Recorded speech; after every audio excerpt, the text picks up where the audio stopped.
Good morning, Mr. Beckton. Good morning. Come on in. Thank you. I'm so glad that you are here today. Welcome.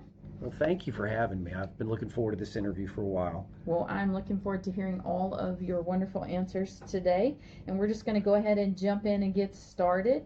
I'm glad to see you. You'll have to pardon in case you hear any extra noises here. We have a lot of construction going on in our building due to the Yes. bond. Yes. And we're getting a little facelift, so you might hear some noises here and there from the courtyard. Just know that we are safe in the building. Yes, ma'am. Thank you. All right, well, again, welcome. I'm glad to see you here today. Go ahead and let's start off by telling me a little bit about you. Tell me about yourself. Yeah, well, I've been in education this will be year 18, but for the previous 17 years, I've been kind of spread around different parts of the world. Spent about 10 years overseas. The last 7 have been here in Texas. And it's been just a wonderful experience being able to mentor students, collaborate with teachers, help improve campus systems. I've had an opportunity to serve on different committees. Currently, I'm wrapping up my master's program, which has really helped me to learn how to use problem-solving skills and critical thinking skills and just more scaled out to solve campus-wide issues as opposed to just classroom issues. And so, I'm really looking forward to transitioning into a larger environment to where I get to create an environment where both students and teachers can be successful, not just the teachers in my classroom, but campus-wide. And so I think administration is going to be that opportunity to have that bigger impact on an entire school community. So yeah, I'm just very excited about that possibility. Well, that is wonderful. And that's a great answer. And yes, it is a bigger role, and it does definitely impact more students, more teachers. Tell me a little bit about your leadership philosophy. What does that look like? That's really good. I think it's evolved over the years. I think when we go into education as first year teachers, it's usually my way or the highway, but then we start to really evolve and look at the relational aspects of education. So I really think leadership does start there with relationships. And yes. People, they're going to work harder for leaders that they trust and respect, especially leaders who invest into those who are working with them. And I do think that high expectations are very important, but you can't just dangle the carrot in front of people. You're going to have to provide support. You're going to have to, again, lead by example rather than simply giving those instructions or directions. And so ultimately, though, we're all here for the same reason. That's for the kids. And so I believe that decisions should always be centered on what is best for our students and what's going to make them successful. 100%. I agree with that. Tell me about a time, in schools, assistant principals deal a lot with discipline. Okay, and I know that you're new, or newer, but let's talk about a time, maybe even in your classroom, that you've had to handle a situation, a discipline situation with a difficult student, because it happens. You're right. I think in general, when faced with students who are difficult and kind of hard-headed, I would say first you have to start from within. I mean, you're going to have to stay calm, right? Yes. You're going to have to just not lose your cool. I had one principal years ago tell me, he said, never let them see you sweat. And I always held on to that. I thought that was really good advice. So stay calm, and before you rush to any decision, you need to gather all the facts. Make sure you have, just like, it's almost like a data point, right? You're going to know, okay, here's what we have going on. You certainly want to listen to everyone who's involved in the situation without making any assumptions. We know what assumptions lead to. And so I try to focus on accountability while also helping the students learn from the mistake. And especially at a middle school level, these kids, their brains are not fully developed. So we're talking about people who need guidance, and in a lot of cases, who may have home situations that aren't ideal. And so it's important for us to instill those things in them. But again, communication not only with the students, but also with parents is very important throughout this process. It takes a village, and so we need to certainly, work in tandem with our parents.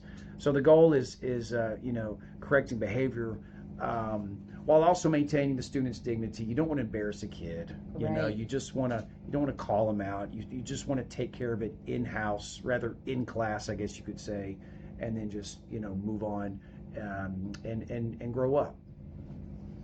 Absolutely. And you're right. Junior high is a special place, special children. Yes. Let's talk a little bit about, so we talked about students. Let's shift a little bit and let's talk about supporting teachers. How would you support teachers, or teachers in general, or even teachers who may struggle? Right, that's a really, really good question. So, when we're talking about teachers who might be struggling, um, again, we got to go back to the relationship that we have with our teachers, building that trust, and that way they will be more apt to want to listen to you. And so again, building the trust, understanding the root of the problem, what's going on with this teacher, spending time with them, just being in their classroom, observing, gathering evidence, gathering data, and then going from that to a plan, right? But of course, you can't have a plan without an end goal. So we need to have specific goals within this, built into this plan.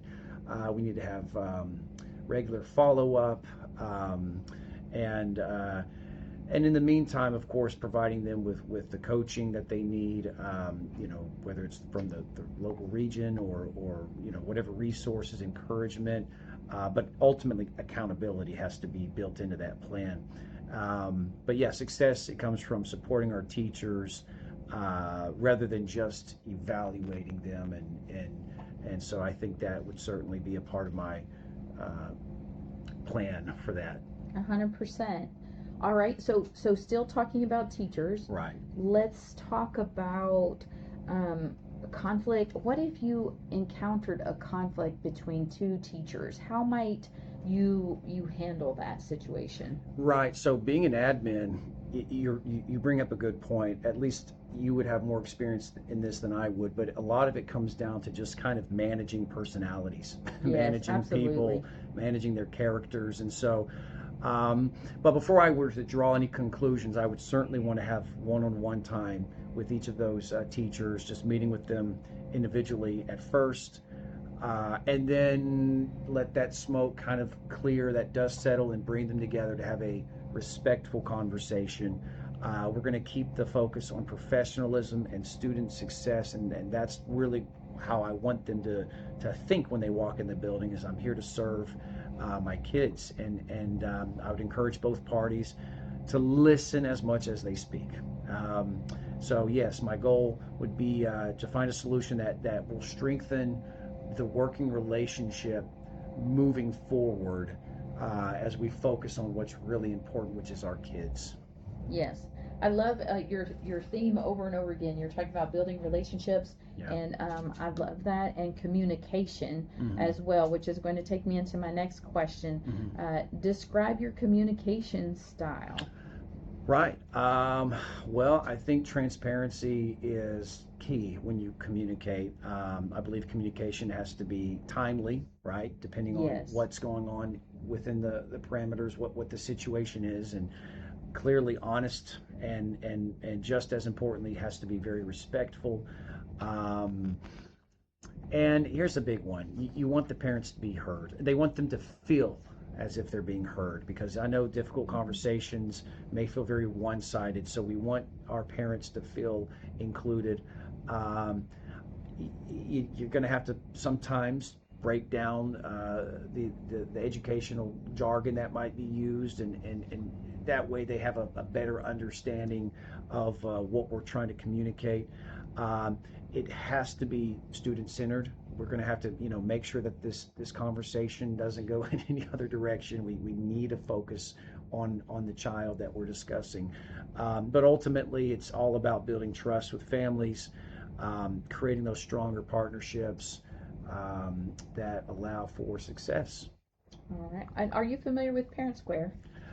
I am. I've Good. actually heard of it. Well, I've used it before. I have Okay. used it before. It's a very good app as far as I'm concerned, and it allows to individualize or send messages to the entire parents or all of the parents. Yes, I have. It's a No, good that's one. great. That's good because Yes. we do utilize that here in our Good. district, and it's a great Good. way to maintain communication. Well, So that's wonderful. good. Well, do you have any questions for us? I do. All I right, what do do. you got? I'll tell you what. I've got a question. I'm just curious about. You don't have to diverge too much, but what qualities have made your previous assistant principals successful on this campus? My previous assistant principal, excuse Mm-hmm. me, was very successful on our campus because he was a rock star at building relationships, not just with our teachers and our students. Mm. He's also very consistent with the discipline. He was firm Mm-hmm. but consistent.